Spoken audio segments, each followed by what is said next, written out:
Good evening, everybody. I'd like to call this order, call the meeting to order and note members present. Councillor Pilon is on, I think she was going to come in on Zoom. I'm not sure. But anyways, she's not here tonight. If she comes in by Zoom, we'll see. People on Zoom, thank you for coming. And also, get started here. Disclosure of pecuniary interest, any? Seeing none. Approval of agenda, we get a mover. Councillor Hatfield.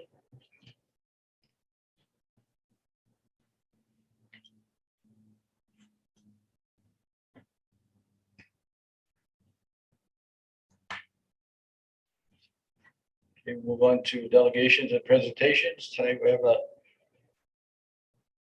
Mr. Gord Draper here to from the Community Living Algoma. Want to go ahead? Okay, do say now. Okay, Wawa proclamation, Tuesday, April 19th, 6:30 p.m. Good afternoon. Mayor Tate, councillors, and fellow community members. We are proud to stand before you as the proclamation is read announcing Community Living Awareness Month. I am Gordon Draper.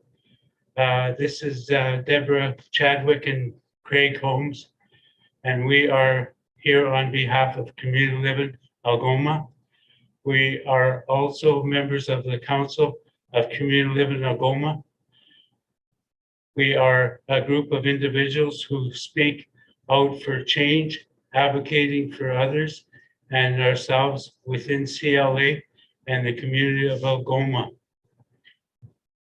Community Living Algoma is a nonprofit charitable organization committed to the full inclusion and citizenship of people with intellectual disabilities. Now in its 68th year of operation, it provides services, support to over 730 children and adults in the district of Algoma. Community Living Awareness Month is also being recognized by Horn Plain, Blind River, Elliott Lake, Sault Ste. Marie. We are honored to share this recognition with you. Thank you. Thank you, Mr. Draper. I'll read the proclamation. The Corporation of the Municipality of Wawa proclamation.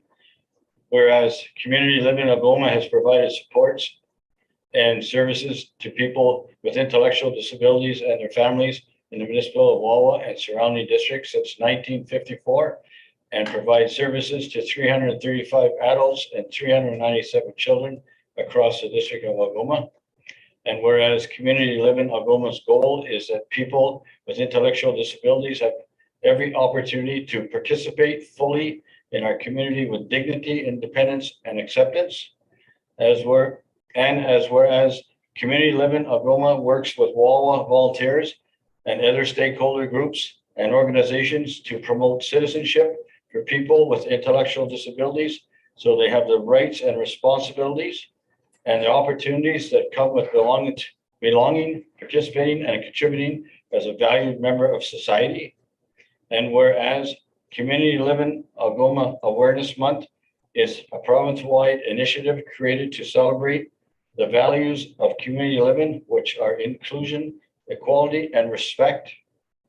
Now, therefore, be it resolved that the Council of the Municipality of Wawa does hereby proclaim the month of May 2022 as Community Living Algoma Awareness Month in the town of Wawa.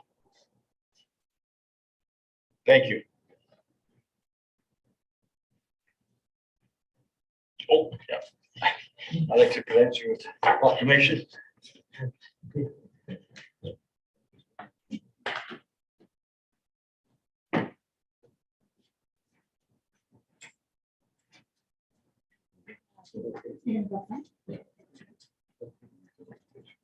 a little bit Okay. further down.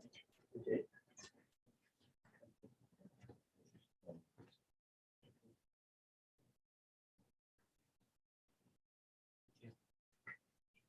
Okay, thanks, Pat. You're welcome.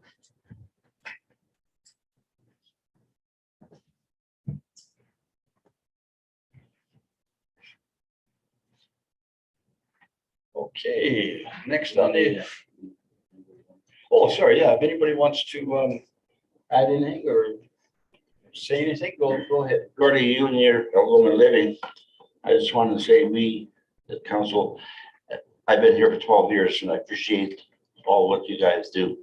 And It's amazing. it's amazing what you do. It's and I recognize that. You guys don't realize how big it is.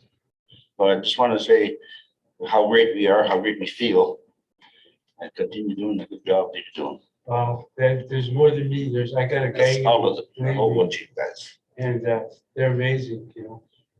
Thank you. Thank you to the Coast to all. coast, we're even with native people, everywhere, you know. Thank you so much. And I've been to some big meetings, like in Thunder Bay was one. They want to send me to Toronto. The gang. There's one woman I was with, she was driving it. Got between two transports. I said, "That's a rocket chair. What are you doing in a rocket chair?" I said, to her, she didn't know what I was talking about. She says, "We're in the rocket chair. Those two truckers are talking to each other." I said, so I said, "You just, when you go to those things, pull over, get out of here." So you taught her something. Yeah, I taught her some. Well, they taught me stuff too, eh? But that's funny, eh? And they mention it every once in a while. It sneaks up. There's a few other notes, but that was the biggie. Well, every time you come, every year, it just awakens in me that I do have a community. That I seem to forget. The office, I don't have a caseworker here. I got a caseworker in Sioux, plus all the other people that help me. But I'm not just a council member. I'm a board member too. Oh, good for you. And they voted me. That was one of the things, that big powwow they had in Thunder Bay there. They voted me in and everything. I got my card. That's good. But anyway, and sometimes I'm over my head, but some stuff I learn as I go. And I've been to meetings and said, "How do you talk in front of people?" She said, "It's easy." It's easy. If you know how to talk, you just talk, you know. And as long as it's good information, like I told the one woman in Surrey, I was at the plant, that's where my job was. And these cars came in, we had to load it with ore, and it was going to the dog food plant. Was ever in that stuff? Well, I think it's wonderful that you came by tonight. Thank you very much. Well, if it wasn't me, it was a guy by the name of Craig Holmes. He's listed when I mentioned names. And he's new on the thing too, but he's pretty good. He did the horn pain one. Good for you. Good for you. Liz. Yeah. And the president, John, and his secretary, they're all wonderful. Yeah, You're part of a big corporation. well, coast to coast, That's good. they get the big picture now. Well, You know? thank you very much. Well, you know what, in life, you know, when you're talking, when people can laugh, you see too much stuff like COVID business and some other stuff that's going on, you gotta have a good laugh. You know, I think life goes on better. I'll end on that note because I could talk forever. Thank you very much. Okay, yeah. So Sue,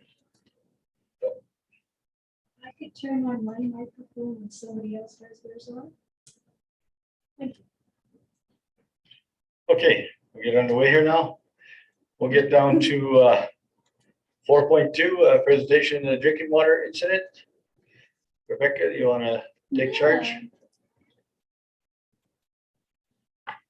Righty, can you see? Oh, for some reason it's not showing. 1 second here. This way.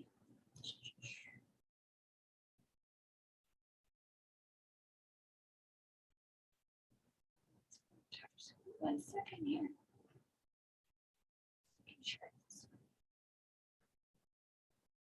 There we go. Okay. So, as you guys are aware, on April 5th, we had a little bit of an incident at the drinking water treatment plant. So, Infrastructure Services Department just wanted to come to council and give a brief explanation of what happened and how we're moving forward.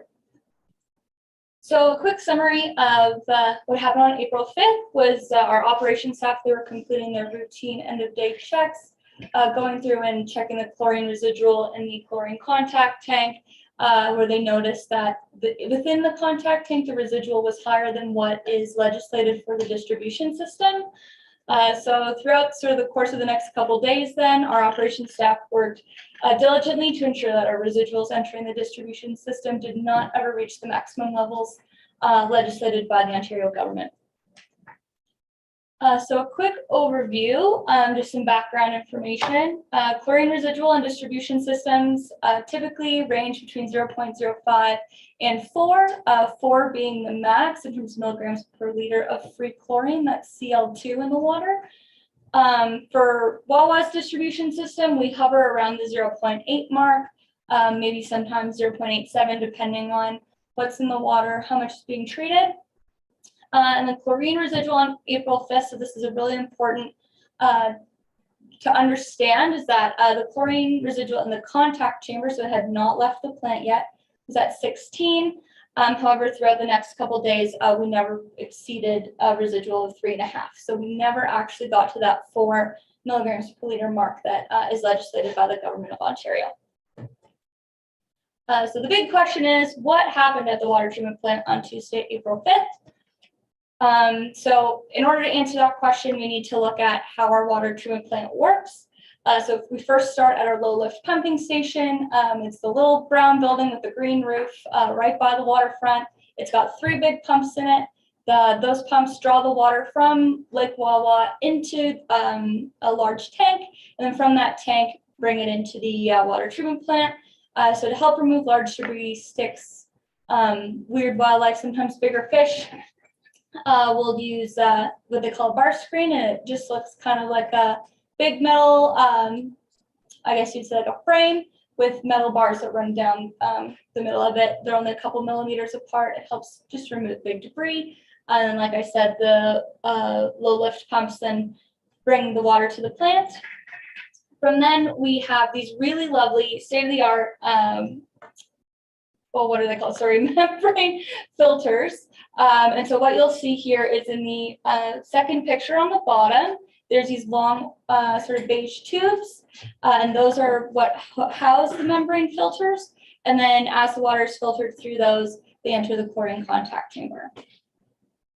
So a chlorine contact chamber looks like the picture up on the top. It looks kind of like a maze. The baffles in those tanks help to mix the water and the chlorine together. And the chlorine water passes over a weir wall at the end, which is not quite as high as the tank wall, just to allow water to filter over into what is the high lift cell. And so that is just a big tank where the finished water goes to be pumped out by the 4 high lift pumps that we have to take them to the distribution system.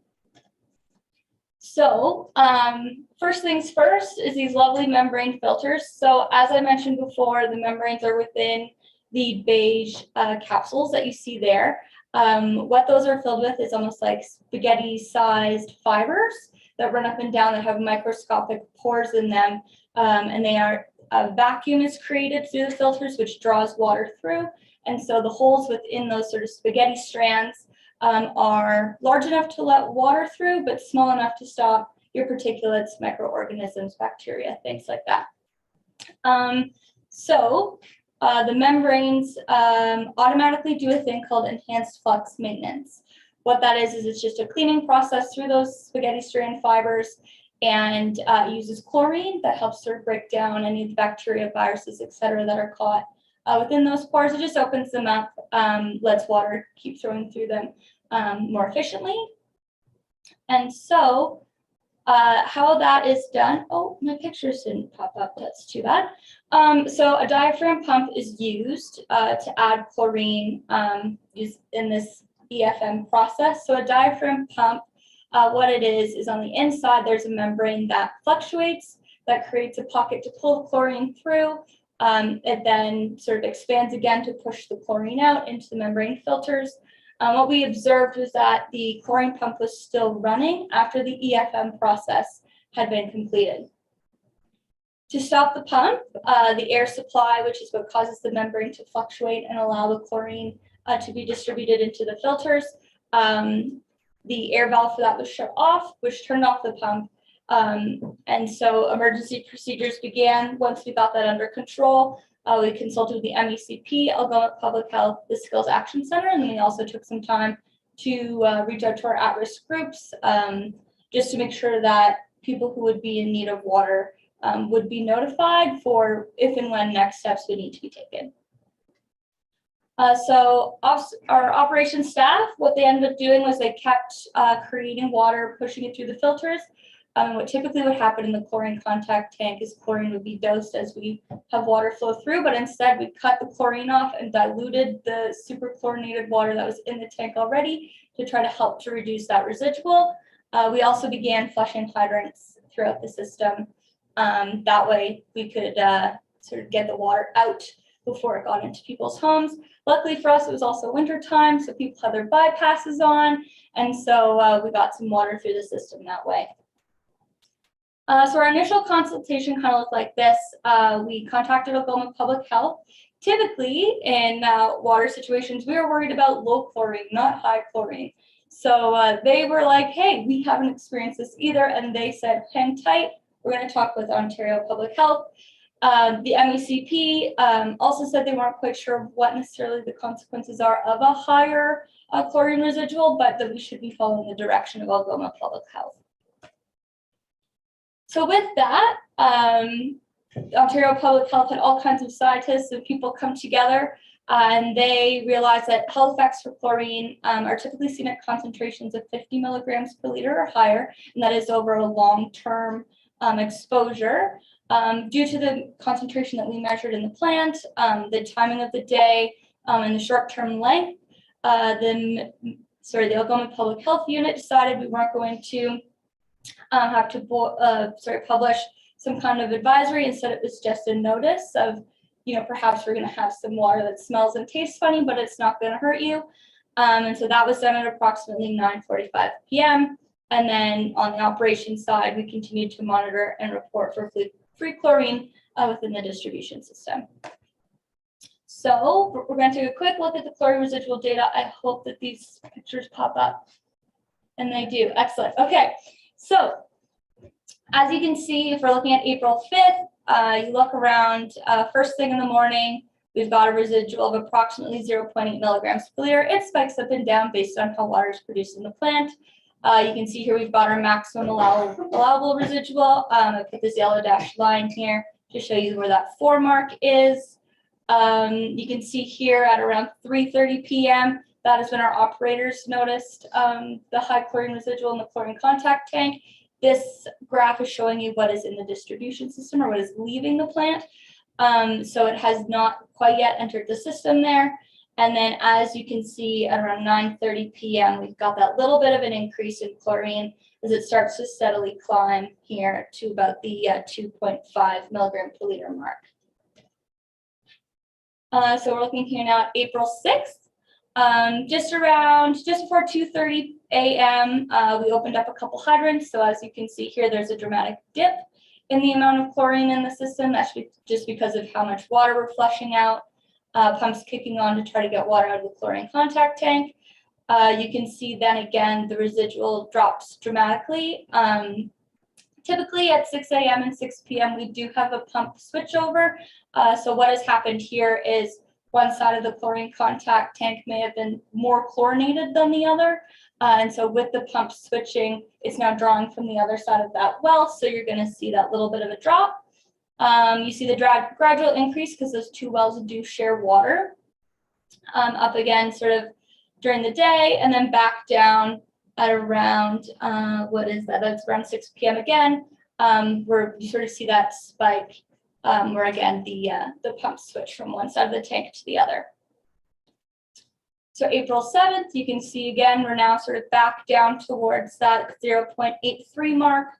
And you can see the pump switch over that little tiny spike again at 6 o'clock in the morning.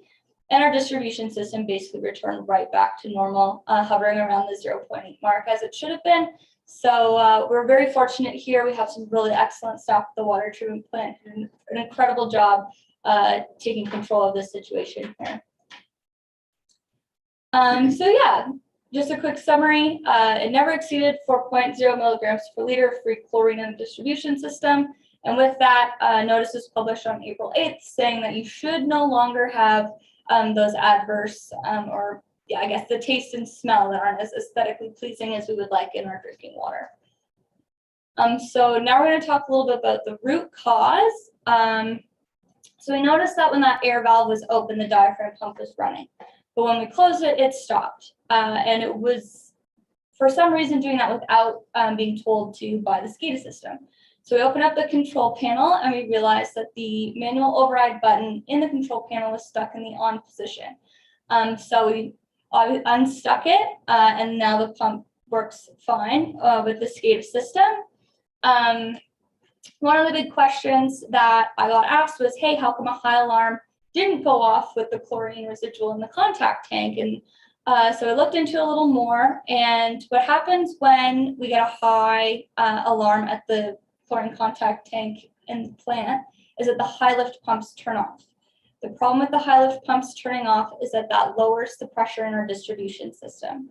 If we lose enough pressure in our distribution system, we can experience something that we call backflow, which is when water siphons back from the sources that we're pumping to, and that can actually contaminate our drinking water system. So it was a decision made several years ago that we were going to turn that alarm off because the risk associated with the backflow is greater than trying to mitigate some of the little things that we can do at the plant. So that was just one of those reasons that that alarm was not on. So the roadmap to our next steps. We had a management meeting on April 7th, and the municipality discussed emergency procedures and how we want to move forward with drinking water issues shall they arise in the future. Our department, the MECP and Algoma Public Health, also had a debrief meeting on April 12th. We were rest assured by the MECP that this is not a unique situation, and luckily, many water treatment plants have little blips like this, and they're easy to overcome. It's most important that we record to make sure that we're taking those next steps on how to stop this from happening in the future. And so we are sort of at stage 3 right now, where we're consulting with the SCADA system provider into how to provide a high alarm to the operators without shutting our pumps off, so that we kind of get the best of both worlds of maintaining that pressure in our distribution system, but also giving the operators enough time to respond to an emergency. So I know there's a lot of information over a short period of time. Does anyone have any questions? You ready for this?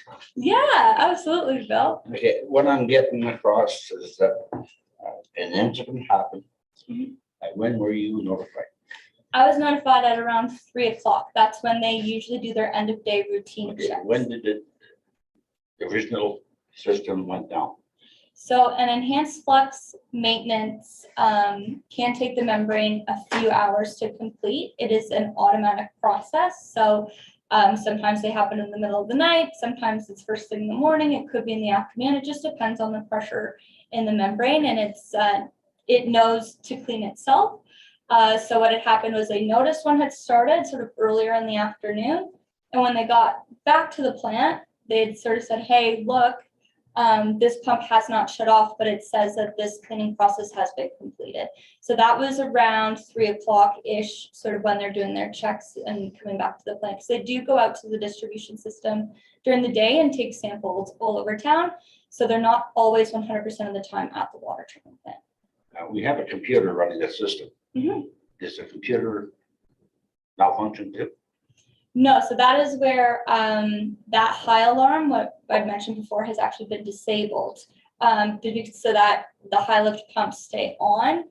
Because if the high lift pumps come off, we do experience some, I would say, for lack of a better term, we could have some more adverse effects of having a lower distribution system pressure than dealing with things within the plant that are within our control. What I don't like happening is that something happened with our water system is very serious. Mhm. And I hope it never happens again. Mhm. But we have professional people, we hire professional people, that's why you're here. So, Okay, we don't want it to happen again. But I'd like to see a chain of command. They go to you, you go to Maury phones us, because we are a governing body for everything. Mhm. We weren't told until find out from local people. At least if you phone us and say, what's going on, I'll just say it to you, keep us informed. But in the future, we know what's going on. We don't have to run here to phone the CEO, look what's going on. Yes, I don't like that. no, absolutely. Yes, we are responsible. Anything happens, we are in prison or even fined, No, all of us. Yes, yeah, and that is one thing we discussed at our management meeting was, me being new to the community as well, not quite sure of, the chain of command that, we are working on making sure that we follow our management or emergency procedures and that everyone who's in the know, who needs to be in the know at the right time. Because there are issues too with, if there's a small blip at the plant that we can mitigate, and maybe it's not a huge health issue to the community and that we can keep under control, that we want to try to control that at the focal point before we go and start to create, bigger issues, right? Like we want to make sure that everything is contained within the limits it needs to be. I still want to meet with you and the CEO in the future, because I have all the information, I'm still going through it.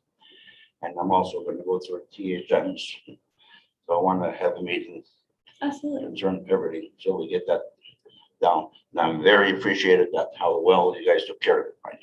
It was a job well done, Thank you. but you're still not a hot seat. No, absolutely not. I appreciate it.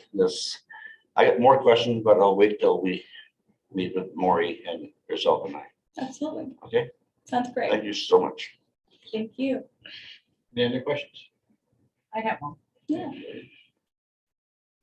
Okay, Waugh was a small town, so it was all over town before, like Bill said, we heard about it. But people panicked, Mhm. and putting it out there on the internet or on the radio, lots of people didn't even know about it. So how would they be informed if, like, especially people with children that were already in bed, or say that weren't listening to the radio or weren't on the computer, how would they know about the water if there was a problem?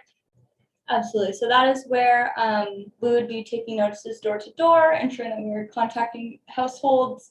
Again, as I mentioned before, we did contact those emergency groups or those at-risk groups to make sure, because they are top priority, 100%. But yeah, just making sure that the right response is given to the right amount of, caution. For us, with understanding now with Algoma Public Health, their direction is to hold tight. We need to make sure that we give the right direction to the right people, which is us, right? We need to make sure that we're not, maybe blowing water quality issues out of the water, but then we also need to make sure that we're giving the right people the right information when adverse things happen. So that is one thing we discussed with management, is sort of how to streamline that communication to make sure everybody gets the same information all at the same time, depending on the severity of the emergency. Okay, thanks, Rebecca. I hope that answers the question. We just a reminder that we, as council, get the phone calls. Yes, absolutely. So if you give us what's going on, we could answer the people Absolutely. right away. Absolutely. That we're one of the, because anybody gets hurt or gets sick, I'm not gonna feel good. No, and of course, nobody would. But again, we were waiting for direction from Algoma Public Health to deliver that correct response. So that's why it did take a little bit longer. They admitted that, we don't typically experience high chlorine in systems. It was new for everybody, and they were just trying to make sure they got the right messaging out of the Just in the community. future, let us know, and we'll just say to you, keep going, keep us informed. So we have an answer to whoever calls us. Because we were all in the dark, we didn't know what was going on. Mhm. And that is the saddest part. So in the future, we'll be discussing it, the history, futures and meetings. Absolutely. Thank you. Rebecca, you deal with NECP. Do you want to tell me what that means? Oh, yeah, so the Ministry of Environment, Conservation and Parks, we talked with our rep, his name's Stephen Rulo. I know somebody very personal that works there. Oh, okay, Stephen? Stephen Rulo, I believe he's out of their Sault Ste. Marie office. Okay, no, I just want people to know what NECP. Now, do you send a report to them? Yes, so we, in our debrief meeting, we did a follow-up and he got all the notes and things that he needed to complete his report to the It Ontario. goes on the roll-up. Yeah, exactly, yeah. I know somebody who gets on the roll-up, so it's just. Thank you. Perfect. I'd just like to sum up with saying, yes, it's an unfortunate incident. I'm glad we investigated it and got to the root cause so we can correct it. And also I'd like to thank you, your team, your staff, the municipality staff, everybody for handling it in a professional manner and rather quickly. It's just too bad it got out on Facebook before you had an opportunity to correct the action. Mhm. But I mean, that's the society we have now and all the techie stuff we have. It's pretty hard to squash that. But in the end, it all was handled professionally and it all worked out. So thank you very much to everybody. Yeah, thank you. Big presentation, by the way. Thanks. Too bad some of my pictures didn't show up. We have them here. Yeah, what kind of. Okay, we'll move on to adoption of the minutes for court meeting Tuesday, April the 5th. Can we get a mover? Councillor Chase on?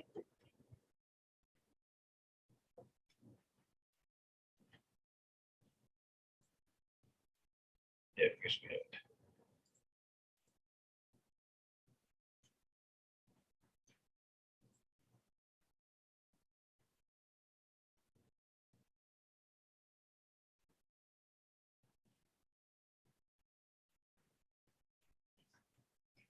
Move on number 6 then, business arising out of the previous minutes.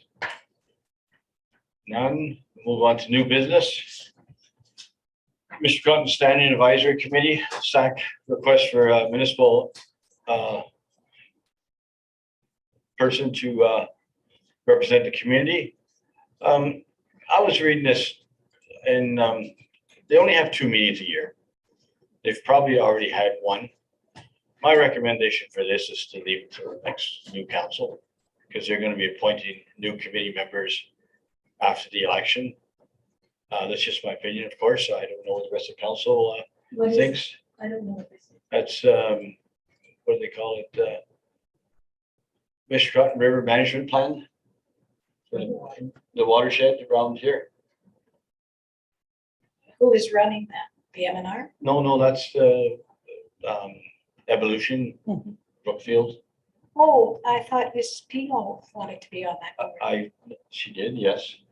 We're discussing whether there's only 2 meetings a year Oh, I see. and one is already done. Happened.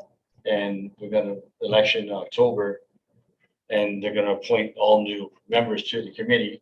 So my thought was, we could talk to them and just say, we'll wait till the council, but that's only my thought. I'd like to know what you guys think. I agree with you. Did you talk to Evelyn about it? Who? Didn't the people, No, they made it already request.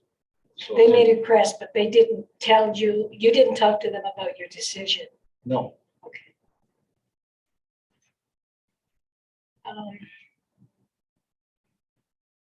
If Ms. Pino wanted to be on it, there's one more meeting. I think that would be good to get the grounds, wouldn't it? and that's possible, yeah. Yeah. I mean, I just thought, because just, Meetings after the election. I don't know when the. yeah, and I don't know when the meeting is as well, so. Well, can we just say if Mel wants to be on it, we'll go to one meeting, she'd But when like to run again, so maybe that would be good. we can get back to Mr. Jennings and ask when the next meeting is. Yeah. I And mean, then- if it's not till after, then of course. Okay, we'll leave it at that. 7.2, Before we move on, Mr. Mayor, there is a motion on the regular council meeting to appoint Councillor Pilon to the committee.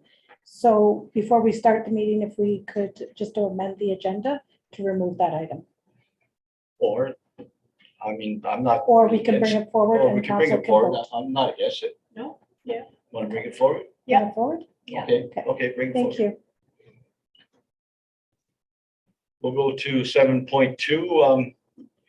Lame duck, Kathy, do you want to talk to this? Sure. Thank you. So what I want to report on is to just give council an update with respect. Excuse me, I'm in trouble here. Okay, would you like me to wait a moment? Go ahead. So I wanted to give council an update on the restricted acts that council is permitted to do or not allowed to do during what was known as the lame duck period in the past. It's not called that anymore. It's the restricted acts. And it's in relation to the election. So what happens is, I'll just provide some background. So what the lame duck term, it was used to refer to council when less than 75% are running for council. So if 4 of you are running, we will not be in a lame duck position. If only 3 are running, then we will be in a lame duck situation. So the lame duck or the restricted acts is determined under section 275 of the Municipal Act. So there are 2 different periods where council may fall into this restricted time period. And the first period is from nomination day, which is April 19th through to October 24th, which is election day. So if 4 more members are running, then we are not in that position, so we move forward. The second period kicks in after November the 24th on election day. And that remains in place until November 14th, prior to the swearing in of the new council. So that is based on the election results. If 75% of the members are returning, then we are not in the restricted acts period or the lame duck period. So council can continue to make decisions, and I'll go over that in a second. And if we have less than 75% that is elected, then we fall into that quote lame duck position. So if council is in that position, they're not permitted to take the following actions. So the first one is the appointment or removal of any officer of the municipality, the hiring or dismissal of any employee of the municipality, the disposition of any real or personal property of the municipality that exceeds the value of $50,000, or making any expenditure or incurring any liability that exceeds $50,000. But there are exceptions to that. And that exception is that if council has adopted its budget and those amounts were already previously approved, then we can continue to spend those monies that are in excess of $50,000. So the restricted period or lame duck period applies to land matters. It applies to expenditures. It also applies to emergencies, where if there's an emergency, it wouldn't apply to council, this lame duck period, because you still have to make decisions. And let's say we had another flood like we did in, was it 2012, where the highways washed away and the roads washed away. We had to spend in excess of $50,000 to repair those roads, but that's in an emergency, so you have to spend to open up those roads again. So you are permitted during an emergency. So what we did in the last election, or in 2018, we appointed the CAO as the person permitted to make decisions. So what I am recommending, the same as what we had done in 2018, is to appoint the chief administrative officer or the clerk in the absence of the CAO. so that they can be a financial signing authority for expenditures outside the current budget, but would exceed 50,000. And also for the disposition or selling a property in the amount of $50,000 or more. And that the CAO have the authority to hire or remove any officer from employment within the municipality. But this would only come into effect in the event where 75% of the current members are not returning to office. And this would be done by bylaw. It was done in 2018. It's so that we can continue to do business. If any decisions are made with respect to those 4 areas, a report would go directly to council outlining what actions had to be taken. I'm sorry, Kathy. I didn't get the dates right in my head. So there's 2 periods. So the first period is from nomination day, which is August 19th, until election day, which is October 24th. That's a lame period. It could be. If, If 4 members have filed their papers to run for office, we are not in a lame duck position. okay, got it. After election day, the next period kicks in. And of course, that period is shorter because it's from, actually would be October 25th, because election day is the 24th, but it would happen on the 25th through until November 14th. So you're looking at about a 3-week period until the new council is sworn in on November the 15th. So nothing happens between We the can 25th and the 14th? But we still have regular business. So if the monies are budgeted, we continue to spend the way we normally would. It's if council decides they want to sell the town hall building, we wouldn't be able to do that. Okay. So, But the CAO could negotiate that. Okay. And that's the power that we're giving. so it all depends on how many people are running to. That's right. Okay. That's right. I just had to get that clarified. Yes. So I have prepared a bylaw for later this evening to appoint the CAO and the clerk in the absence of the CAO, the same as what we had done in 2018. Those are the only 2? Yes. And the way I worded it was and or.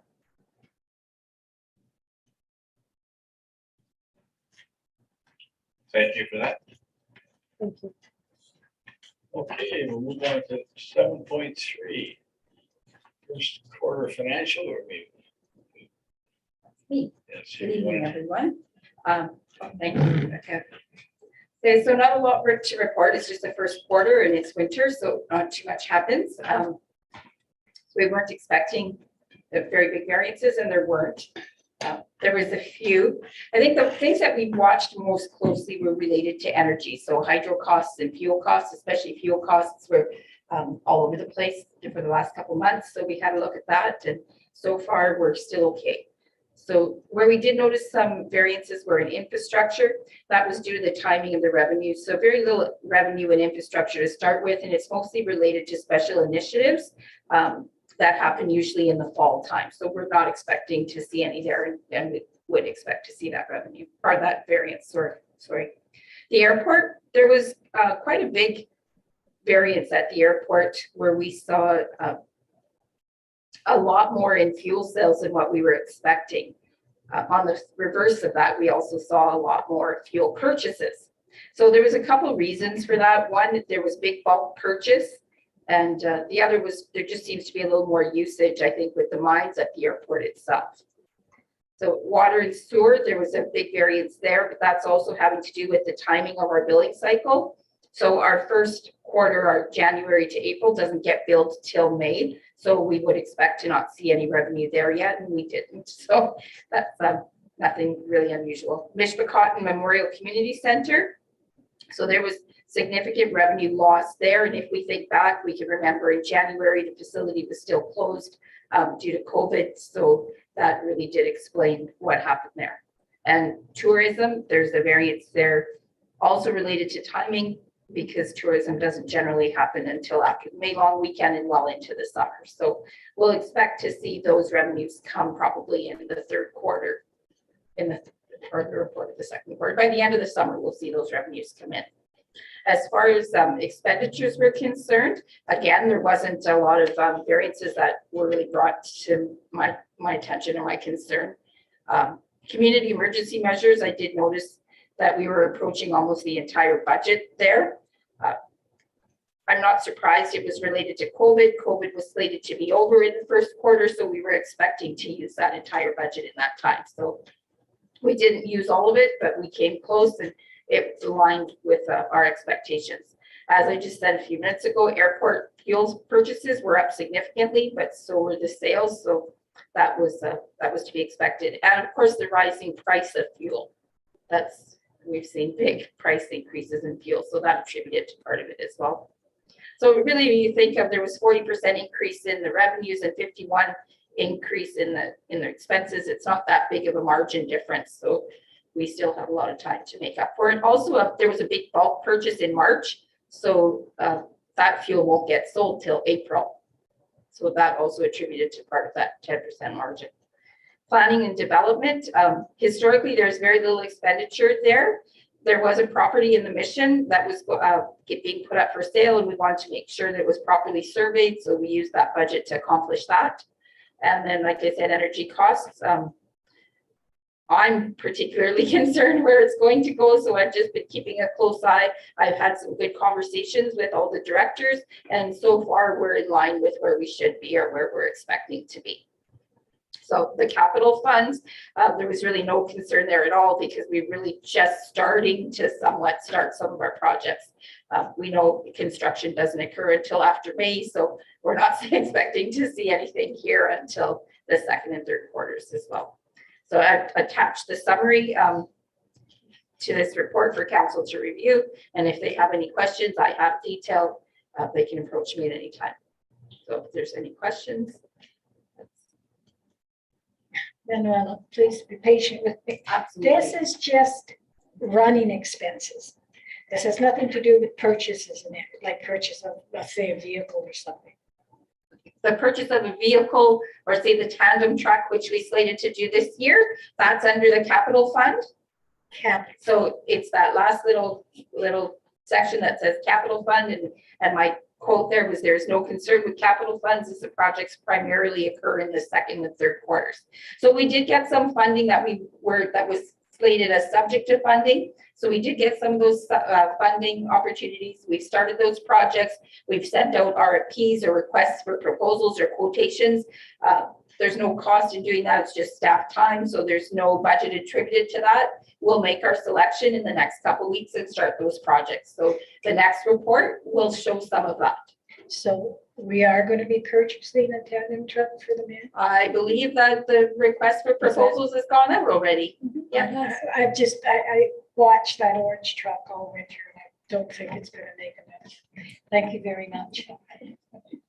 One question then, Manuela. Yep. How bad did the COVID hurt us? That would be a whole other report in of itself. I did speak to it a little bit last year when I did my report towards the end of the year. The most significantly hit area was tourism, recreation. So the arena really was the most significantly hit area. Did we get any help from the government? Of course, yes, we did. Everyone got some help from the government. Unfortunately, some of it we may have to return because we weren't able to use all of it. In every area, there was different areas of funding. So some of the reports, there's some of the things that we're moving forward with right now are as of a result of some of the COVID stream funding. Okay, thank you so much. Yeah. Thank you. Thank you. So fine too. You move on to 7.4 again, Manuela. Okay, so I'll keep this one even shorter. This was just really for information purposes. It's not even really a report, it's just a little memorandum, just to let council know. If you think back to when we presented the budget, we had concerns about what would happen with the Oklahoma District Services Administration Board apportionment. We had budgeted for an additional 130,000 this year. That happened, plus a little more, plus another 11,234. So we did get our allocation. It was 141,234. I mean, which really, I put some numbers in a little chart here on the memo because I wanted to point out to council our levy increase. So the amount that we increased our taxes by was 136,000. So our entire levy increase was eaten up by this one expense plus some. So this is actually dipping into some of the other revenues coming in. So just to highlight that, we noted that as a challenge, and it definitely was a challenge. We are looking into it, and we'll get back to you as things evolve. It's under study. And also that's where that 10-year financial plan really hit home. Yeah. Under budgeting yourself or under tax increase, it costs you in the end because you can't make up for your expenditures. So you're getting some revenue, but you're spending more money, so you got a problem. But in the future, I think that really brought some reality to it. So the next council is going to really have to give some thought to how they balance their books, I guess. Any questions? Thank you. Thank you. Okay, we'll move on. 8, there's no in-camera session. 9, the survivors closed. Next meeting will hopefully there'll be no snow. What do you think? Oh, no. Tuesday, May 3rd, 2022. Okay, adjournment at 7:21. Can I get a mover? Councillor Cannon. Give us 2 minutes and we'll move on to the regular council meeting.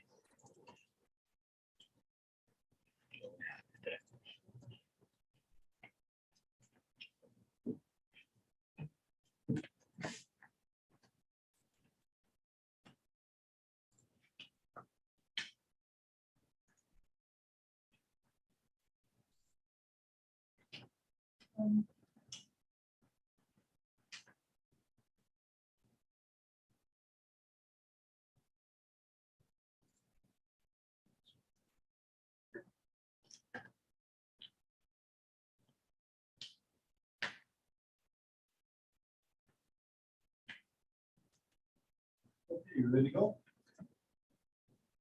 Okay, I'd like to welcome everybody to the regular council meeting and I call it to order and no members present here.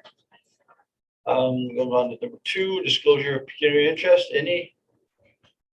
Seeing none, we'll move on. Approval of agenda. Moved by Councillor Cannon, seconded by Councillor Hatfield. Resolved that the agenda for the regular meeting of council scheduled for Tuesday, April 19th, 2022 be approved as presented. All in favor? Motion carried. Delegations or presentations. Is that when somebody makes an announcement or do you gotta wait for number 5? Number 5. Okay, there's no delegation or presentations. I'll move on to number 5. I have an announcement to make. I will not be running for council or mayor in the next election. I'm not running for mayor or council in the next election.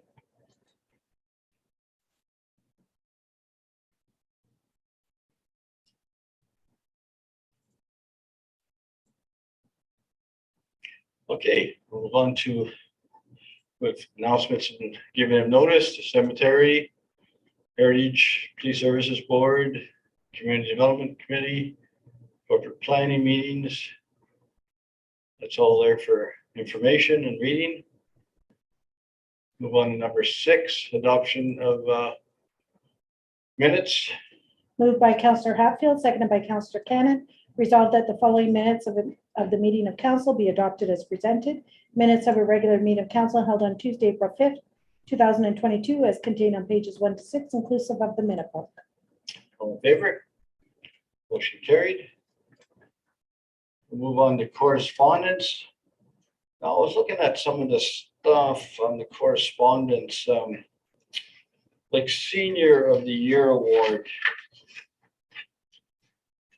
There's some papers here to, for people to send in and put names forward. When do we, Should say here, deadline for nominations is April 30th, 2022. Well, yeah. We did post it on our website as well as soon as it came in. So the information is out there. Okay, good. Also, the housing strategy is interesting to read. Memorandum of Deputy Minister Kate Manson and Smith. Again, it's more correspondence. Heads of Council and Earth Day. I just read about that. That's interesting. So that's some correspondence for everybody to catch up on. We'll go on to number 8, consent agenda. Moved by Councillor Cannon, second by Councillor Hatfield, resolved that the item listed under consent agenda, item 8.2, be approved as recommended. All in favor? Motion carried. There's no business arising or the previous meeting. New business, a point, there we go here. Staff reports. Oh, I missed staff reports. Okay, sorry about that. Number 9, staff reports. Moved by Councillor Cannon, seconded by Councillor Hatfield, resolved that the Council of the Corporation of the Municipality of Wellwood does hereby receive the following staff reports, a copy of which are attached here to A, CC 2022-03, lame duck, and B and B 2022-03, first quarter financial review. All in favor? Motion carried. I hear you.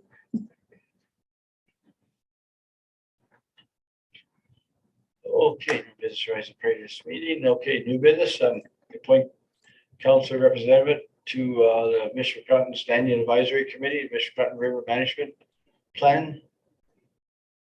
Moved by Councillor Hatfield, seconded by Councillor Cannon. Resolved that the Council of the Corporation of the Municipality of Wellwood does hereby appoint Councillor Melanie Pilo as the council representative to the Mishpecotton Standing Advisory Committee, Mishpecotton River Water Management Plan. All in favor? Motion carried. Yep. Motion is done. Bylaws. I'm never sure what I'm supposed to do. I just have a question on one of the bylaws. Am I allowed to ask them? And when do I do it? If I can read the motion, and then the mayor can ask if anyone has any questions. Okay, thank you. Yep, The motion. go ahead. Moved by Councillor Cannon, seconded by Councillor Hatfield, resolved that the following bylaws be introduced and read a first, second, and third time and finally passed, and that the mayor and clerk do sign and seal the same. Any rule of this council to the contrary notwithstanding. Bylaw number 3492-22 to confirm the proceedings of council at its meeting held on the 19th day of April 2022.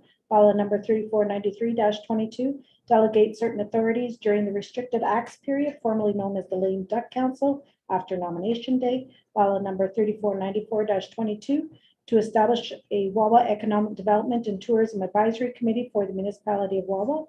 Bylaw number 3495-22 to adopt policy number GG002, land acknowledgement policy. Bylaw number 3496-22 to authorize the sale of municipal land described as Lot J on Walker Engineering Drawing A1-2007-32-G1 and known as 21 White Drive to 1395-2134 Canada Inc. Bylaw number 3497-22 to authorize Corporation of the Municipality of Wawa to enter into an agreement with the Royal Bank of Canada respecting the provision of banking and security for the municipality of Wawa. Any questions? I had another question, but I thought. Okay, all in favor? Motion carried. We'll move into closed session at 7:29. I have a motion moved by Councillor Hatfield, seconded by Councillor Cannon. Resolved that this committee proceed in camera at 7:29 in order to proceed the following matters pertaining to legal issue. There's 2 items. A, application under section 357 of the Municipal Act, and B, integrity commissioner advice, committee board members, and it's related to personal matters about an identifiable individual, including municipal or local board employees. All in favor? Motion carried.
You want to give it to everyone?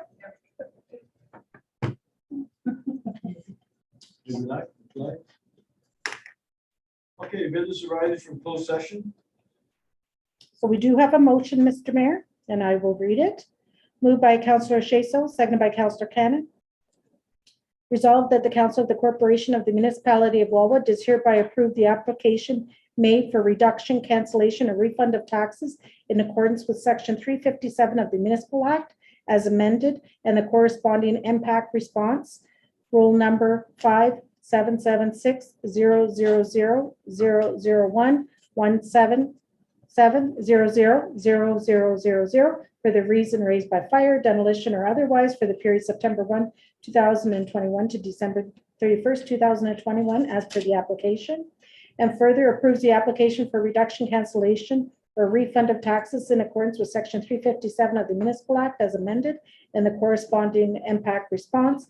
Rule number 577600000177000000 for the reason raised by fire, demolition, or otherwise for the period January 1, 2022 to December 31st, 2022 as per the application.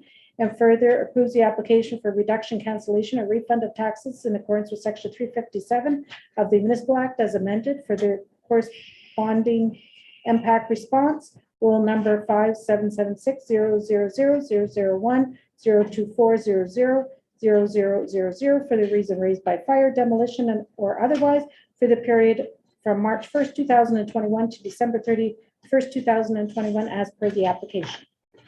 All in favor? Motion carried.